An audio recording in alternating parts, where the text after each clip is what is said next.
prayer of a righteous man is not the prayer of a sinless man. It's not the prayer of a man who's above ever having a fault, him or herself. But it's rather one who can sympathize with someone else in their weakness, their struggle, their faults. I think this confession can go beyond the idea of I have a single instance of sin in my life that I have to tell someone else about in order for God to forgive me. If you sin against another person, that is accurate. That is true. That if you haven't reconciled for that behavior, then what is your prayer to God at that point going to sound like? God, I won't make right, I won't rectify, I won't ask for forgiveness of the person I sinned against, but I want you to forgive me anyway. That conversation is not going to go well. But to that point, James is tying together some things that I think I missed the first time I read this through, and JD's comments this morning reminded me of the importance of. David talked about how his sin, when it was unrepentant and unconfessed to God, even though he knew God knew his sin, David made the observation that it was a weakness to his bones, that it was a sickness to him, because he was attempting to conceal something from God. What can David hide from God's vision? Absolutely nothing. I said I was going to talk, or you were going to talk, so that was my intro. Now, what? What do you draw from that in James 5 regarding confession? What is James tying together when he talks about call upon the elders when you're sick and confession? That if you don't confess something, it can make you spiritually sick.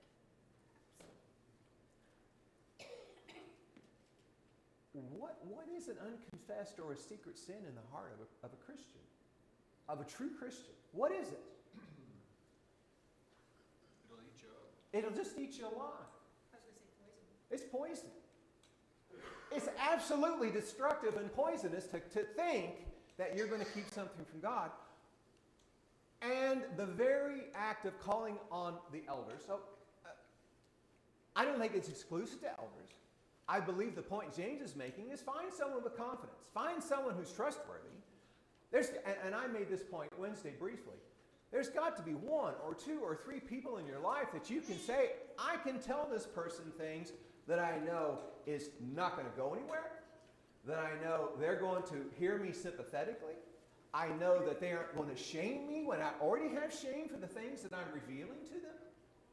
And if we don't have that ability to be vulnerable for one another, it hurts our relationships. It hurts the unity of the church if we can't do that. Yes, ma'am.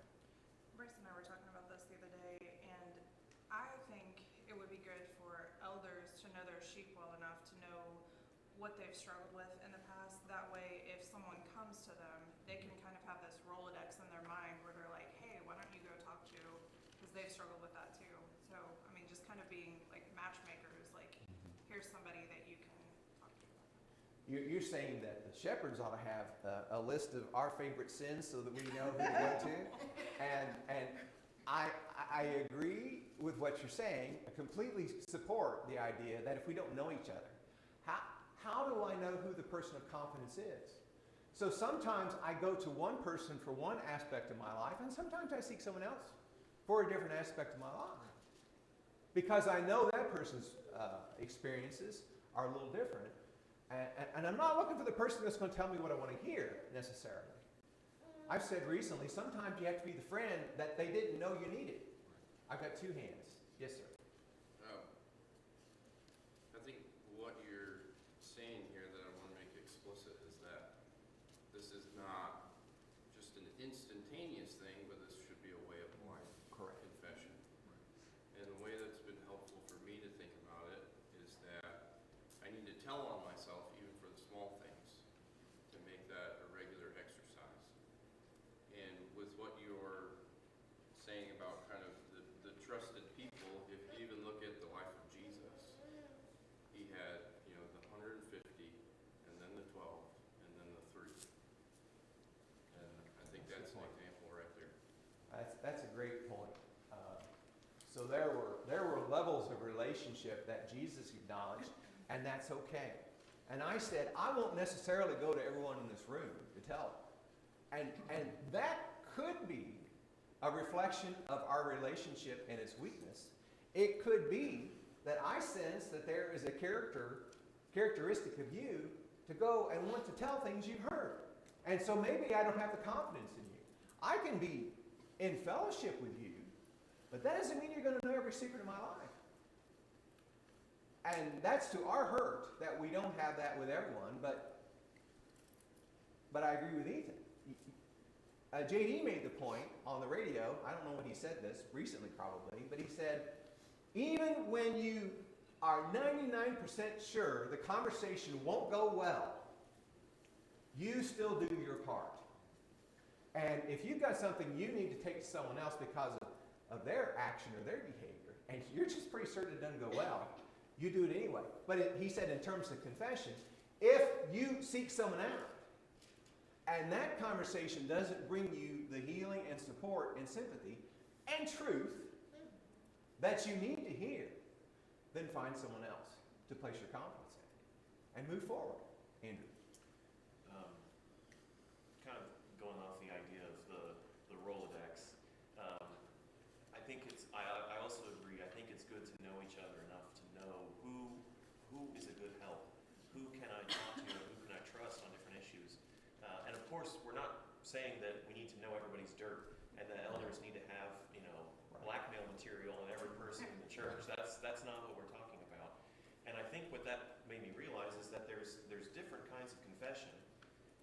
I might confess my sin to somebody because I am struggling with that sin and I need help.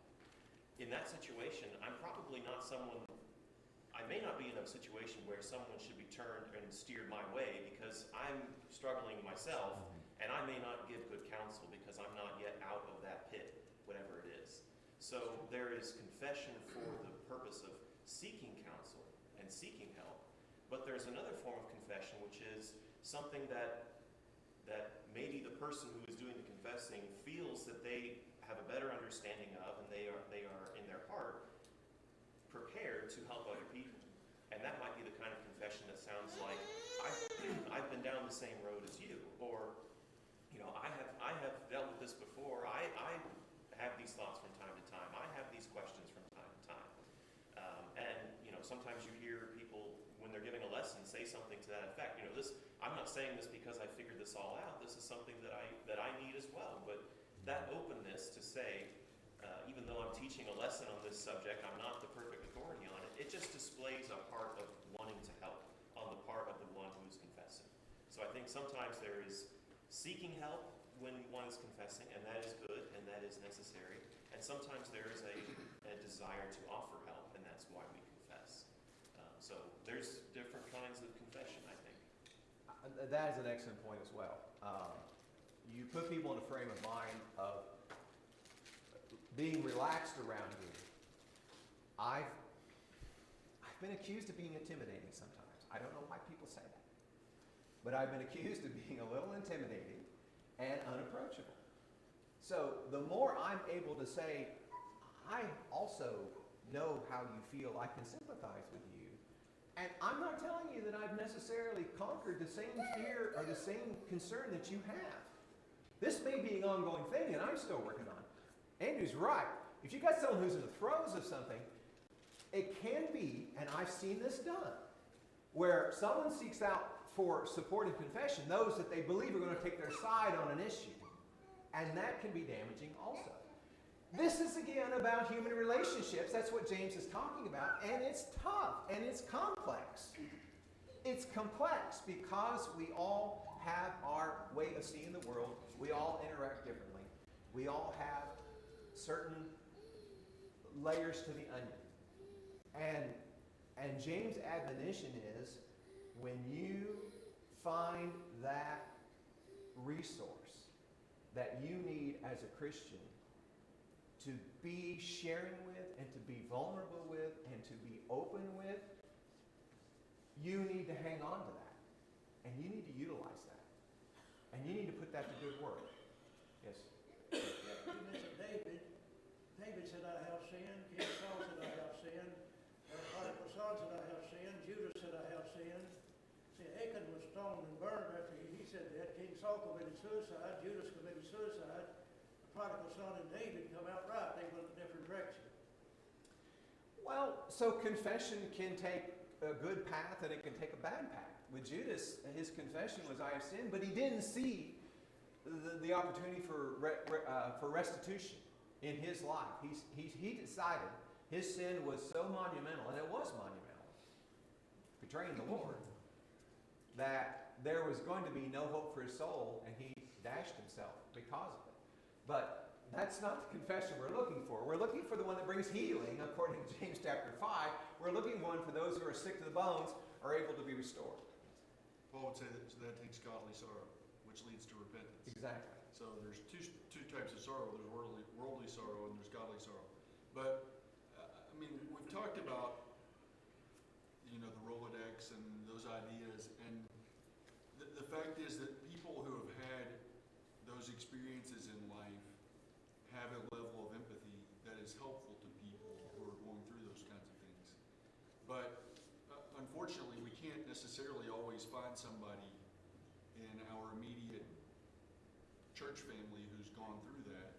We may know of other people who have in other places, and we can put them in touch with those people. But we can also equip ourselves to be helpful by being people who recognize that even though our struggle is different than somebody else's struggle, we all struggle. And we can rehearse that idea in our mind and realize that your struggle is not worse than mine because I've got that one licked, and I don't have any problem with that. We all struggle, and so we need to remind ourselves of that fact. And we can be helpful to people by helping them to realize just because you feel like yours is a struggle that is unique or rare or not something that a lot of people in the church experience, it doesn't change the fact that it's still a struggle with sin, which is what we all are plagued with. And so it's helpful to us as those who are wanting to be helpful to others to realize that your struggle is not worse than mine. It's still the same struggle. It's the same for all of us. It doesn't matter what it is. If you're struggling with homosexuality, and the urge to act on that is no different than a heterosexual struggle against the sin of lust. And so we've got to drill that idea into our mind so that we can be helpful to all people. I have become all things to all men that I might by all means save some. Not that he engaged in sinful behavior so that he could understand people, but he sought to reach them where they were. And we can do the same thing. Most of the time, when two of us engage with one another, and someone is if you start telling me about some HVAC system and so that my eyes don't glaze over, I'm looking for something that's related to something that I already comprehend as I listen to you describe this system or this process. And so that's the ability you're talking about of being able to say, we're in the same boat as human beings. We all have things. And James 1, verse 2 said, "Consider it all joy when you encounter various trials." Now, he has made some specific references to certain trials that were coming to the diaspora, but he says through the Holy Spirit, count it all joy when you have various trials.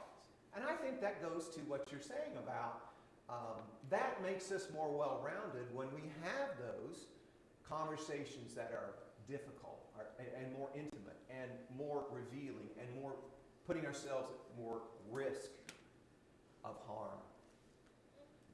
We cannot have the relationships that we need to support one another without there being a risk of failure. And we have to face that and measure that risk and understand the potential for the downside of when we are open and vulnerable to one another. That alone is not a reason to avoid intimacy in our conversations and our relationships. When you talk to people about sin or, you're called in need to help somebody, the biggest help is listening and helping them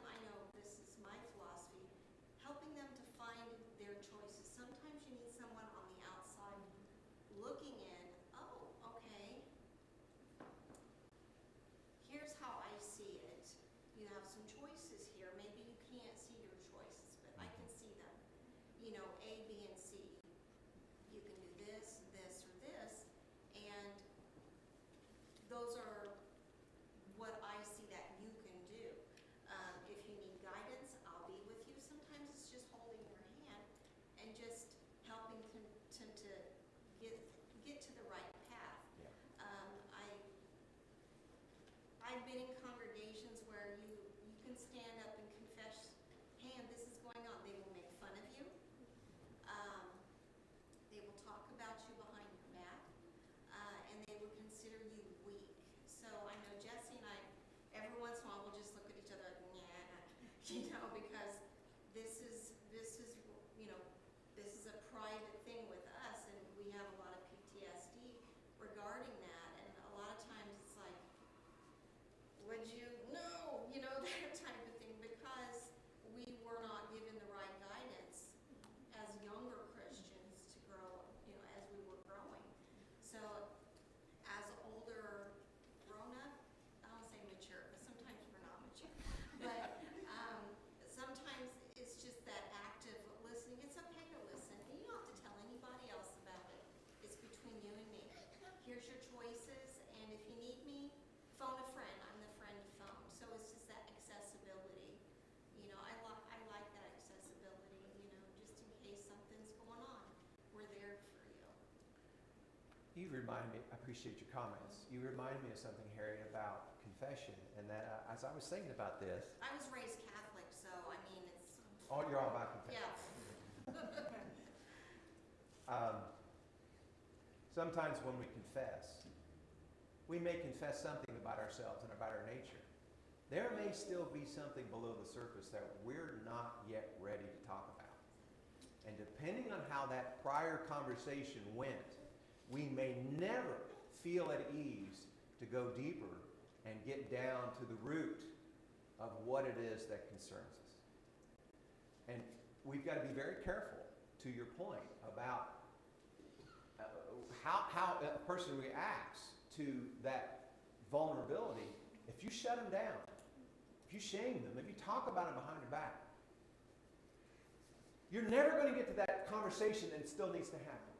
You'll never get there because of the reaction you'll get and the fear, and it'll just be a verification that, well, I should have kept my mouth shut to begin with. So I'm just going to keep this all to myself, and you know, I can't trust these people.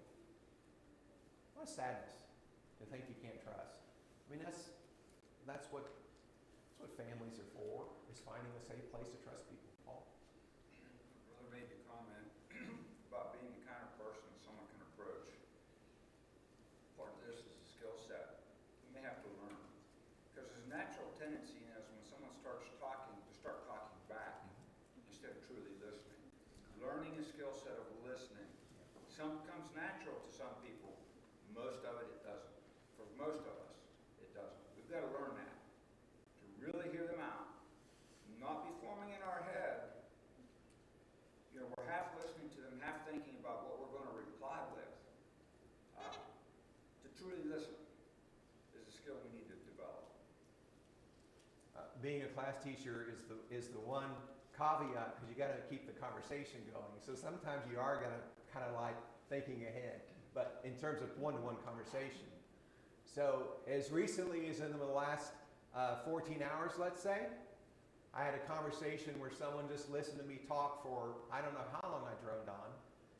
And then, as Harry was talking about, there were some options put out there, some things to think about.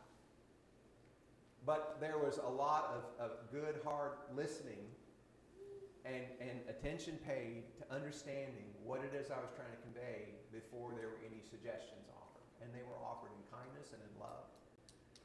And I so appreciate the conversation. And that skill set Paul was talking about of listening is especially important for men. It's, you know, it's long been a joke that men listen with the idea of fixing things. I don't think it's really a joke. I think we're somewhat hardwired for that. I don't know if by God himself or in the kinds of things that we are accustomed to doing. But people who bring things to you are not always looking for you to solve their problems. And so I have tried recently to realize, and it's become easier for me with my own experiences to realize there are some problems nobody can fix. And they're not looking for you to fix them. And it's helpful for people to realize, I'm here for you. I may not have solutions to whatever it is you're facing and struggling with, but I'm here to be with you and to support you and to help you in whatever way I can. And as Harriet said, sometimes all they need, I know this firsthand from my own personality, sometimes all I need is somebody I can bounce ideas off of or bounce what's going on in my life off of so that I can listen to it come back myself and realize, well, that sounds really dumb now that I've said it out loud, or I don't know why I'm struggling with that, or, whatever. But people are not necessarily looking for solutions, and that's really important for us as men to understand. It's true with your wife. When she brings you the struggles her day has consisted of, she's not looking for you to solve it. She's just looking for you to be there. She wants a relationship. And that's a lot of times what we want in the church too. And so important for us to listen. And if they ask for advice, like Harriet was saying, we can offer choices, suggestions, ideas. But if they just want somebody to listen and to be there, then just do that. Yeah. Be Job's friends before they ruin him. Yes, before they open their mouth. Sometimes all they want is an affirmation of God's grace. And you can do that pretty silently by not chastising them, not telling them the obvious, not repeating the same fears that they already have regarding their ability to change or to hope for change. Confession sometimes are about things where you've given up that anything's going to get better. And all you want is someone to sympathize with your hurt, with your pain. You don't have to tell me how to fix it, because you can't. I just want to say that this discussion has been extremely encouraging to me because it's not what I've experienced. And the very fact that there's an awareness among several of what's beneficial and what's not. I just say a small thing is that in an attempt to go to someone years ago for help, it was so dismissed and had never been talked about by anybody that I knew. I stood alone for years. In a room full of people having the same feelings you had. Well, I don't know. I don't know if they had those experiences. Yeah. But the ability to empathize nonetheless. There were people there that could do that had they known that they were allowed to be that kind of person with other people. Some of those people were very arrogant, though, Sure. in their, I don't have problems like that, I'm above that. That's right. And that's You about got it keeping on control. yourself. You don't want things, you want things to get out of hand. So that arrogance is about keeping control, and that's been used in the church for decades and decades and decades. And it's got to stop, because it forces each one of us, JD used the word this morning, the mask. We put on the mask of who we want people to think we are, instead of being who we are really in the presence of other people, and that prevents us from connecting in a way that provides for change. Because I'm stuck in the mask. How am I going to become that which I want to become in the eyes of God if I'm projecting that I'm already there to everybody? It'll be like, well, what was that all about? How is it that now you are this different person who has this issue, this fear, this whatever it is, when all along I've been telling everyone I'm good. Don't worry about it. And so if everyone is good, to your point, that control, that arrogance is about not letting us be the people we need to be in terms of our relationships in order to maintain sort of an iron fist about the whole thing. And we lose so much when we do that. Yes. And that hurts the church, it hurts the people who need help, and it also hurts us. Yes. because we delude ourselves into believing that we're something we're not, That's right. which is sinners struggling and in need of the grace of God. And you know what one of the hardest things is about what you said before was? I want to fix it, and I know that I can't. And that hurts. The same thing you see things in your children, or you see your wife suffering, and you want to fix it, and you can't, and that is heartbreaking. But we need to realize there are some hurts we can't fix. And all we can do is be there and point the way to God and struggle with each other as we take each breath on our road to heaven, because that's what we're doing every single day. As you were talking about what Joy had said, I went back to verse 16 and sort of realized, James says, therefore confess your sins to one another. And he doesn't say confess them if you have them. He says confess them, they're there. And so we all have to work, I think, because it's a natural attitude to look down on maybe people who are struggling and try to justify and make ourselves feel better. But the reality is, we all have it. Doesn't matter who you are.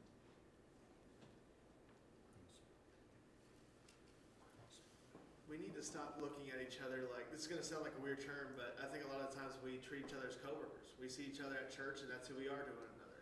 And what James is telling us here is that's not what this family is meant for. There's a family here. Like, I look at it as my parents just went through a rough time with my oldest brother. And I dropped everything, or I would reach out to them as much as I could to see what can I do for you, because I care for them and I want to help them. And that's the same relationship we need to have with each other. Like, if someone across the room from me is struggling, I want to be there in any way I can to help them. And that's exactly why we're here for each other. We're not coworkers running a business together, right? We're not working together and playing our part and then leaving and not thinking about each other. Like, this is a family, and this is exactly why we need to have this relationship with one another. It's okay to be vulnerable. It's okay to have this love for one another, that we can be there for them, and that we understand and we sympathize with them that this life is hard, and we cannot do it without each other. And we need to realize that this is not just that relationship. This is a family that we need. Not a family that we have every once in a while. It's a family that we rely on and we need every single day of our lives. Yeah, we've been talking about stronger together anytime recently, haven't we? And these kind of conversations, I think, are getting to the very core of what it is to be stronger together. Because we're strong in our weakness when we acknowledge that and we say, I'm going to, and I said this recently, I almost had a mocking attitude in my heart over someone said, I'm just going to give this to God. Oh, what does that mean? And I have understood what that means now for the first time in my life. Only recently. My adult children, although I've talked to many of you individually about some of the things I've been struggling with, have been some of my best counsel.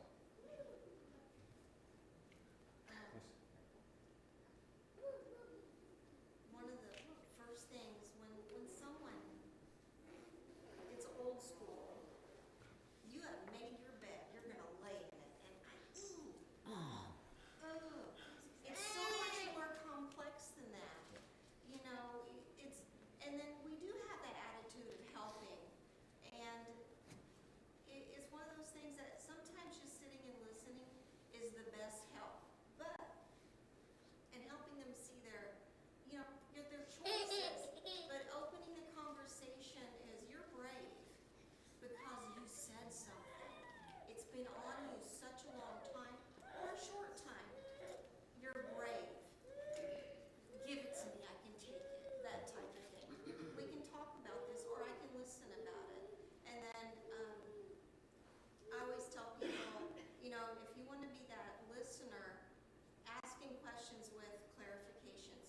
So you mean you stole candy from the store when you were 5 years old? Is that what you're saying? That type of thing.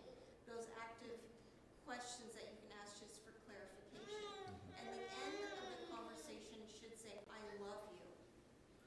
And that should always, we should listen with love. And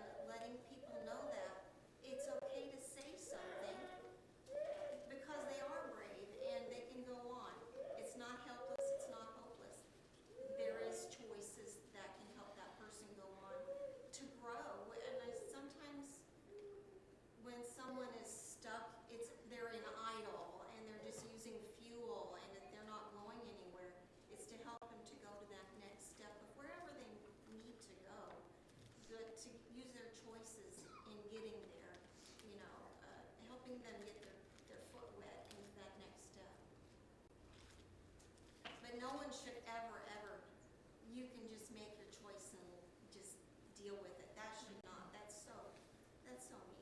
It's so Okay, so mean. everyone's been alerted. Harry is the person you talk to. All right? So just be ready for it. A tremendous thoughts regarding on someone else's timeline of when are they ready to take that step? Because the confession may come before the realization that I need to move off of something. It could just be the guilt and the hurting in the bones where I just want to get this off my chest, but they're still not ready then to move forward and address it. And depending on how you listen and how you interact and how you use your good interpersonal skills and senses to say, now is not the time to suggest that next step. Now may be the time to say, are you ready to take that step? I don't know what it is for you yet, and maybe you don't know what it is for yourself, but are you ready to take that next step? That might be the intonation that you leave that conversation. I like that in verse 16, the whole point. Therefore, confess your sins to one another and pray for one another that you may be healed, not harmed or damaged or put out. The point is the healing.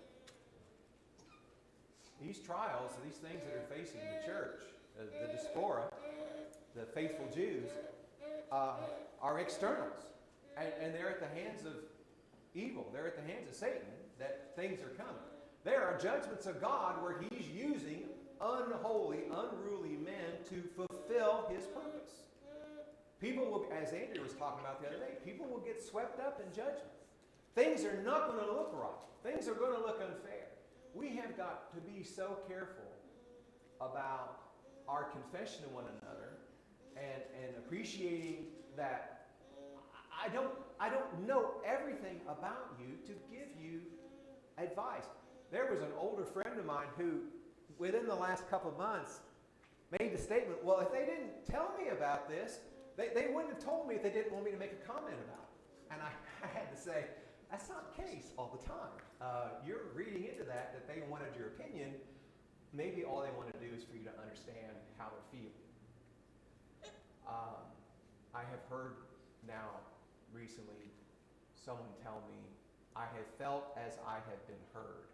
And for that person, that was almost the most important aspect of a relationship that I could sense on how they judged the value of the connection. I have been heard. Not I was told how to fix myself. Not I was told, well, you made your bed, you lie in it. What was most affirming and most important in that person's interpersonal connections were I had been heard. I see my hand. Yes, ma'am. Well, and I think to go back to what Joy was saying about, Harriet. I think people who say stuff like, you made your bed, lie in it kind of thing, I think those are just people who just don't want to get their hands dirty around other people and dealing with people. And so it's easier for them to just say that, and then that's it because they don't want to themselves don't want to deal with that. That's obviously not the right attitude of a Christian to have. To just basically give up on someone, and I kind of want to emphasize what Zach was saying because I appreciated that you said, asking what you can do for someone. I think, if someone struggling in sin gets the idea that they've been given up on, how's that going to help them get any better? They'll probably just do it even worse. Right. And give them an excuse to stay in the position they are. And Samantha, to your point, I would suggest that when that comment would have been made by anybody, it's most likely they felt inadequate on how to address the problem. And instead of recognizing that it wasn't necessarily their job to fix it as much as their job to be a listener and sympathetic, they thought they had to come up with an answer. Yeah. And the answer was, it's your problem. Yeah. Well, why did I come to you confession and you turn around and say it's my problem? Yeah. That is that's a blindness to how important a conversation like that can go in a person's life. I don't know if I'm not going to say this right, but you talk about intimidating, you think that, Sorry. my father was an intimidating type person to me. And it wasn't until he confessed to me, I'm like, your dad, you're always perfect. Well, I can't come to you because you're perfect. Yeah. And it wasn't until he confessed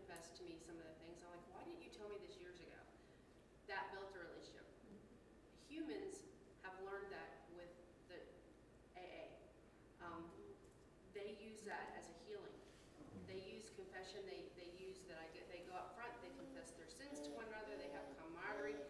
Each one of them, they might not know it's a biblical standpoint, but it is. It's a healing thing to confess because you will James lower said. yourself in humility to say that I'm a sinner and I have weaknesses. And then that person can empathize with them and then heal from it. So that's basically when you put yourself, not you. When one puts themselves up that I have never sinned, then you know you're not approachable. And that's where you have to lower yourself and say, I have sinned. I'm confessing to you. It's a back and forth confessing. It's not just a one-way confessing. Very much. With what Samantha was talking about, she's remarking, I think rightly, on the fact that people don't want to get involved or get their hands dirty, or very often we just kind of give up on people. And it made me think, did God ever give up on us? Did Jesus not get his hands dirty? I mean, you look at him on the cross, and that's exactly what he was doing. Was going to the utmost for us, and never gave up, and had every chance and opportunity to do so. That is what we have to emulate. The ultimate in sacrificial love. And you mentioned that God often uses imperfect people to accomplish these tasks. But the beautiful thing is that in allowing ourselves to be those imperfect people who accomplish those tasks, not only do we help other people, but it is the process by which we are molded more into the image of Christ himself. And so when we do those things effectively the way God wants us to do, it helps us grow on our own path to heaven. And it's amazing how God does that, but he's done it throughout history. Used imperfect people, and through that helped perfect them or make them more complete in his service, and therefore equipped them to do more in his kingdom. So that's who we're trying to be.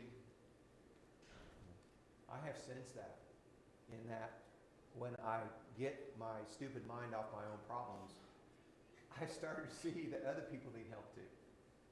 And that has helped me stabilize my own approach to the things that concern me. But I also get ideas about how things are dealt with in other people's lives. And I can say, I want to emulate that, but I'm not sure I want a pattern after that. Isn't the scriptures full of people that say, we have the mind of God? Why don't you pay attention to what we're doing and do the same thing? We hear that too. And we can't even open up with one another. I had this point in a lesson recently about, I've done something good. It may not be my job to blow my own horn about it, but it's not a secret. If we're to emulate good works and love good works and then not know that anyone has ever helped anyone in this whole church, that's a little ridiculous, isn't it? The same thing goes to confession. If we're not to understand that we have these faults and we're imperfect people, then we paint, again, this false veneer, this false mask that we all wear when we're together. To Zach's point, that mask cannot be worn 24/7. You can't go around and be someone else throughout the week and then put the mask on when you're here. If I'm in your business, not in your business, if I know you, we share and communicate through the week, you don't wear that mask all week long.